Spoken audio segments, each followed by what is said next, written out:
Capítulo 24. Explodo alguns sapatos de camurça azul. Sede. Onde estamos? Perguntei. Era um local deserto do lado de fora do portão de uma grande propriedade. Aparentemente ainda estávamos em Mênfis. Pelo menos as árvores, o clima, a luz da tarde, tudo ainda era como antes. A propriedade devia ter muitos hectares. O portão de ferro branco tinha belos desenhos de guitarristas e notas musicais. Além deles, a alameda se estendia sinuosa entre árvores até uma casa de 2 andares com um pórtico com colunas brancas. Ah, não, disse Carter. Conheço aqueles portões. O quê? Por quê? Papai me trouxe aqui uma vez. A tumba de um grande mago. Dot devia estar brincando. Carter, do que está falando? Tem alguém enterrado aqui? Ele assentiu. Estamos em Graceland, lar do músico mais famoso do mundo. Michael Jackson morava aqui? Não, tonta, respondeu Carter. Elvis Presley. Eu não sabia se ria ou se xingava. Elvis Presley. Ternos brancos com cristais, cabelos com gel e topete, a coleção de discos da vovó. Esse Elvis? Carter olhou em volta, nervoso. Ele sacou a espada, apesar de estarmos completamente sozinhos. Ele viveu e morreu aqui. Está enterrado atrás da mansão. Eu olhei para a casa. Está me dizendo que Elvis era um mago? Ah, não sei. Carter segurava a espada. Dot disse algo sobre a música ser um tipo de magia, mas há algo errado aqui. Por que estamos sozinhos? Normalmente tem um bando de turistas. Férias de fim de ano? Natal? E a segurança? Não sei. Talvez seja como o que Zia fez em Lushore. Talvez Dot tenha removido todo mundo. Talvez. Mas eu percebia que Carter ainda estava incomodado. Ele empurrou o portão, que se abriu com facilidade. Não está certo, murmurou. Não, concordei. Mas vamos prestar nossa homenagem. Enquanto caminhávamos pela alameda, não pude deixar de pensar que a casa do rei não era lá muito impressionante. Comparada às de alguns ricos e famosos que eu tinha visto na televisão, a de Elvis era bem pequena. Tinha apenas 2 andares, com aquela entrada com colunas brancas e tijolos na fachada. Leões de gesso ridículos ladeavam a escada. Talvez as coisas fossem mais simples nos tempos de Elvis, ou ele gastava todo o dinheiro que tinha em ternos brilhantes. Paramos ao pé da escada. Papai trouxe você aqui? Perguntei. Sim. Carter olhou para os leões como se esperasse que eles atacassem. Papai adora blues e jazz, principalmente, mas ele disse que Elvis era importante porque tinha tornado a música afro-americana popular entre os brancos. Ele ajudou a inventar o rock. Enfim, papai e eu estávamos na cidade para um simpósio ou coisa parecida, não lembro. E ele fez questão de me trazer aqui. Sorte sua. E sim, talvez eu estivesse começando a entender que a vida de Carter com o papai não tinha sido só glamour e férias, mas ainda assim não conseguia deixar de sentir certa inveja. Não que algum dia eu tenha desejado conhecer Graceland, é claro, mas papai nunca tinha feito questão de me levar a lugar algum, pelo menos até a visita ao British Museum, quando ele desapareceu. Eu nem sabia que papai era fã de Elvis, o que era bem assustador. Subimos a escada. A porta de frente se abriu sozinha. Eu não gosto disso, comentou Carter. Eu me virei para olhar para trás e meu sangue gelou. Agarrei o braço de meu irmão. Carter, falando em coisas de que não gostamos... 2 magos brandindo cajados e varinhas chegavam pela alameda. Entre, disse Carter. Depressa. Eu não tive muito tempo de admirar a casa. Havia uma sala de jantar à nossa esquerda e uma sala de estar e música à direita, com um piano e um arco de vitrais decorados com pavões. Toda a mobília estava isolada por cordas. A casa cheirava a gente velha. Item de poder, lembrei. Onde? Não sei. Carter se irritou. Eles não mostram itens de poder no tour de visitação. Olhei pela janela. Os inimigos se aproximavam. O da frente vestia jeans, camisa preta sem mangas, botas e um velho chapéu de cowboy. Parecia mais um fora da lei do que um mago. O amigo dele se vestia de maneira semelhante, porém era mais encorpado, calvo, com braços tatuados e uma barba irregular. Quando estavam a uns 10 metros de distância, o homem de chapéu de cowboy baixou seu cajado, que se transformou em um revólver. Ah, não! Gritei e empurrei Carter para dentro da sala de estar. Um disparo atravessou a porta da frente e fez meus ouvidos zumbirem. Nós nos levantamos e corremos para o fundo da casa. Passamos por uma cozinha antiga, depois pela saleta mais estranha que eu já vi. A parede do fundo era de tijolos cobertos com trepadeiras e uma fonte jorrando água. O carpete era verde e felpudo, no piso e no teto, imagine. E a mobília era entalhada com sinistros desenhos de animais. Como se tudo isso já não fosse suficientemente horrível, macacos de gesso e leões de pelúcia ficavam estrategicamente espalhados pela sala. Apesar do perigo que corríamos, o lugar era tão horroroso que tive de parar para olhar. Deus! Elvis não tinha nenhum bom gosto? A sala da selva, informou Carter. Ele a decorou neste estilo para irritar o pai. Isso é algo que posso respeitar. Outro tiro ecoou na casa. Vamos nos separar, decidiu Carter. Péssima ideia. Eu já ouvi os magos andando pela casa, derrubando coisas ao se aproximar. Eu vou distraí-los, avisou Carter. Você procura. A sala de troféus fica logo ali. Carter! Mas o idiota correu para me proteger. Odeio quando ele faz isso. Eu devia ter ido atrás dele ou ter corrido para o outro lado, mas fiquei paralisada, em choque, enquanto ele desaparecia empunhando a espada, o corpo começando a brilhar com uma luz dourada e deu tudo errado. Bum! Um lampejo verde esmeralda derrubou Carter de joelhos. Por um instante pensei que ele tivesse levado um tiro e tive de sufocar um grito, mas imediatamente Carter caiu e começou a encolher. As roupas, a espada, tudo se fundindo em uma tripinha verde. O lagarto, que antes era meu irmão, correu em minha direção, subiu por minha perna até minha mão e me olhou desesperado. Uma voz áspera soou na entrada da sala. Vamos nos separar e encontrar a irmã. Ela deve estar em algum lugar perto daqui. Ah, Carter, sussurrei com afeto para o lagarto. Vou matar você por causa disso. Eu o guardei no bolso e corri. Os dois magos continuavam derrubando e quebrando objetos nos cômodos de Graceland, tombando móveis e destruindo peças. Aparentemente, não eram fãs de Elvis. Eu passei por baixo de algumas cordas, rastejei por um corredor e encontrei a sala de troféus. Espantosamente, o lugar estava repleto deles. Discos de ouro cobriam as paredes. Os macacões brilhosos usados por Elvis eram mantidos em 4 redomas de vidro. A sala era pouco iluminada, provavelmente para que os ternos não ofuscassem os visitantes, e uma música tocava baixinho nos alto-falantes do teto. Elvis dizendo a alguém para não pisar em seus sapatos de camurça azul. Olhei em volta, mas não vi nada que parecesse mágico. Os macacões? Esperava que Totti não pretendesse me fazer vestir um deles. Os discos de ouro? Lindos frisbees, mas não. Gerard! Uma voz chamou à minha direita. Um mago se aproximava pelo corredor. Eu corri para a saída oposta, mas uma voz respondeu vinda daquele lado. Estou aqui! Eu estava cercada.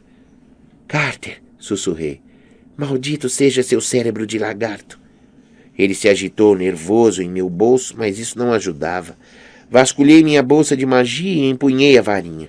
Devia tentar traçar um círculo mágico? Não tinha tempo e não queria enfrentar 2 magos mais velhos. Precisava continuar sendo capaz de me mover. Transformei a varinha em um cajado. Podia incendiá-lo ou transformá-lo em um leão, mas de que adiantaria? Minhas mãos começaram a tremer. Eu queria me encolher e me esconder sob a coleção de discos de ouro de Elvis. Deixe-me assumir, pediu Isis. Posso transformar nossos inimigos em pó. Não, disse a ela. Você vai nos matar. Eu a sentia tentando se impor à minha vontade, tentando sair. Podia sentir sua fúria contra aqueles magos. Como eles ousavam nos desafiar? Com uma palavra poderíamos destruí-los. Não, pensei novamente. Depois lembrei algo que Zia dissera. Use o que estiver disponível. A sala tinha iluminação fraca. Talvez eu pudesse diminuí-la ainda mais. Escuridão, sussurrei. Senti uma pressão no estômago e as luzes piscaram. A música parou. A luz continuava perdendo intensidade, até a luz do sol desapareceu das janelas, e todo o ambiente mergulhou na escuridão. À minha esquerda, o primeiro mago bufou, irritado. Gerard. Não fui eu, Wayne, respondeu Gerard. Você sempre me culpa. Wayne murmurou alguma frase em egípcio, ainda se deslocando em minha direção. Eu precisava distraí-lo. Fechei os olhos e imaginei o ambiente que me cercava. Apesar da escuridão, conseguia ver Gerard no corredor à esquerda, tropeçando às cegas. Senti Wayne do outro lado da sala, à direita, a poucos passos da porta, e conseguia visualizar as 4 redomas de vidro com as roupas do Elvis. Estão revirando sua casa, pensei. Defenda-a! A pressão no abdômen aumentou como se eu estivesse levantando um objeto muito pesado, e depois as redomas se abriram. Ouvi o farfalhar de tecido engomado, como velas de barco ao vento, e tive a vaga impressão de que 4 formas brancas estavam em movimento. 2 delas se dirigiam às portas. Wayne foi o primeiro a gritar quando as roupas vazias o atacaram. Sua arma iluminou a escuridão. À minha esquerda, Gerard gritou, surpreso. Um baque surdo me informou que ele tinha sido derrubado. Decidi seguir na direção de Gerard. Melhor um mago desequilibrado que um armado. Passei pela porta e percorri o corredor, deixando Gerard se debatendo atrás de mim e gritando. Largue-me! Solte-me! Pegue-o enquanto ele está caído, Isis me disse. Reduza-o a cinzas. Em parte eu sabia que ela estava com a razão. Se deixasse Gerard inteiro, em pouco tempo ele estaria em pé e atrás de mim novamente. Mas não me parecia correto feri-lo, especialmente enquanto ele era atacado pelas roupas do Elvis. Encontrei uma porta e saí para a tarde ensolarada. Estava no quintal de Graceland. Uma grande fonte gorgolejava perto de mim, cercada por lápides. No alto de uma delas havia uma chama dentro de uma redoma e muitas flores. Imaginei que fosse a sepultura de Elvis. A tumba de um mago. É claro, havíamos vasculhado a casa, mas o item de poder estaria na sepultura. Mas o que exatamente seria esse item? Antes que eu pudesse me aproximar do túmulo, a porta se abriu. O homem grande, careca e de barba irregular saiu cambaleando. Havia um traje de Elvis destruído pendendo de seu pescoço sobre as costas. Ora, ora! O mago se livrou da roupa vazia. A voz confirmava que aquele era Gerard. É só uma menininha. Você nos causou muitos problemas, mocinha. Ele baixou o cajado e disparou um raio de luz verde. Levantei minha varinha, que refletia o raio. Ouvi um som de surpresa, o arrulhar de um pombo, e um lagarto recém-criado caiu a meus pés. Desculpe, eu disse a coisa. Gerard rosnou e jogou o cajado no chão. Ele devia ser especialista em lagartos, porque o transformou em um dragão de Komodo do tamanho de um táxi londrino. O monstro investiu contra mim com velocidade sobrenatural. Ele abriu as mandíbulas e teria me partido ao meio com uma mordida, e eu só tive tempo de enfiar meu cajado em sua boca. Gerard riu. Boa tentativa, menina. Senti os dentes do dragão forçando o cajado. Era só uma questão de segundos até a madeira se partir, e então eu ia virar o lanchinho de um dragão de Komodo. Uma ajudinha, eu disse a Isis. Com cuidado, muito cuidado, tentei recorrer ao poder dela. Usá-lo sem permitir que ela assumisse o comando era como me equilibrar sobre uma prancha em uma onda gigantesca, tentando desesperadamente me manter em pé. Senti 5.000 anos de experiência, conhecimento e poder me inundando. Ela me ofereceu alternativas e escolhi a mais simples. Canalizei o poder para o cajado e senti que ele esquentava em minhas mãos, remitindo uma luz branca. O dragão sibilou e gorgolejou enquanto meu cajado se alongava, forçando a criatura a abrir ainda mais a boca. Mais, até que... Bum! O dragão explodiu e uma chuva de pedaços do cajado de Gerard me atingiu. Gerard só teve um instante para observar aquilo, perplexo, até que arremessei minha varinha bumerangue e o acertei na testa.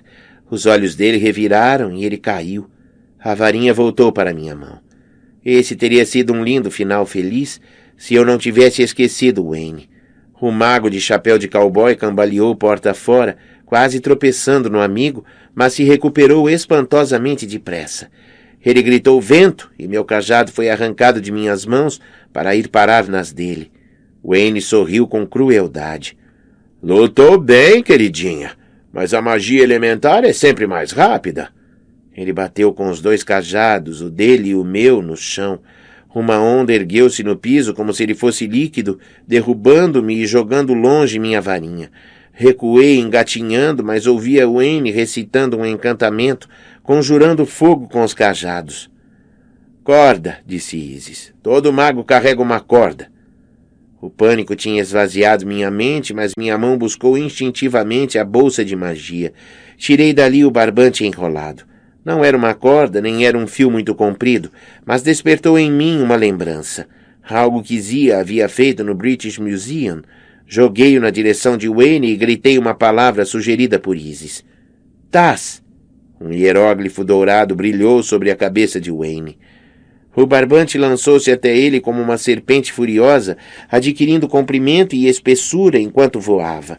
Os olhos de Wayne se arregalaram. Ele recuou e projetou jatos de fogo dos 2 cajados, mas o barbante era rápido demais. Enroscado em seus tornozelos, derrubou-o de lado e envolveu todo o seu corpo, até que ficasse preso num casulo de barbante, apenas a cabeça de fora. O mago se debatia e gritava, chamando-me de nomes nada lisonjeiros. Eu me levantei cambaleando. Gerald ainda estava inconsciente. Recuperei meu cajado, que tinha caído perto de Wayne. Ele ainda lutava contra o barbante e praguejava em egípcio, o que soava estranho com seu sotaque do sul dos Estados Unidos. Acabe com ele, Isis me avisou. Ele ainda consegue falar, e não vai descansar enquanto não destruí-la. Fogo! Gritou Wayne.